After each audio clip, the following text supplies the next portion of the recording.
Hello guys, ഇന്ന് നാലാം ഉത്സവമാണ്. 4 ദിവസം പോയതേ അറിഞ്ഞില്ല. അപ്പോൾ എൽസും കുക്കും ഒക്കെ വന്നായിരുന്നു. അങ്ങനെ ഞാനും എൽസും ദിവ്യക്കും കൂടെ അമ്പലത്തിലൊക്കെ പോയിട്ട് വന്നപ്പോഴത്തേക്ക് അപ്പം പമ്പരമൊക്കെ മേടിച്ചു കൊടുത്ത് ഋതുവിനെ കണ്ടപ്പോഴേ ചാടിച്ചെന്നു. ഫസ്റ്റ് ടൈമാണ് ഋതുവിനെ കാണുന്നത്.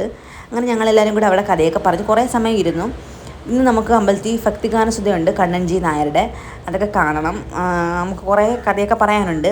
അപ്പോഴത്തേക്കും ജാനി വന്നു മേക്കപ്പൊക്കെ ഇട്ട് തരാനെന്ന് പറഞ്ഞ്. അങ്ങനെ ദിവ്യൊക്കെ മേക്കപ്പൊക്കെ ഇട്ട് കൊടുത്തു.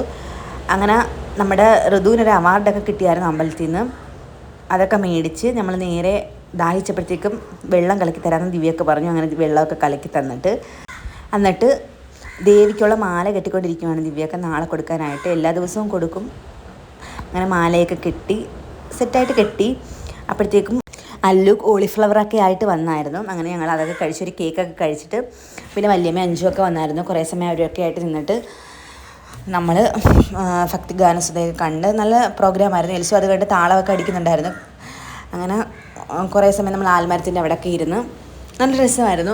അങ്ങനെ നമുക്ക് വെജിറ്റബിൾ ബിരിയാണി ഉണ്ടായിരുന്നു, നൈറ്റ് ഫുഡ്. അതാണല്ലോ നമ്മുടെ മെയിൻ ലക്ഷ്യം. അത് ഞങ്ങൾ ക്യൂ ഒക്കെ നിന്ന് മേടിച്ചിട്ട് എല്ലാവരും കൂടെ ഒരുമിച്ചിരുന്നാണ് കഴിച്ചത്. നമ്മൾ എല്ലാവരും കൂടെ ഒരുമിച്ചിരുന്ന് കഴിക്കുക ഒരു പ്രത്യേക രസമാണ്.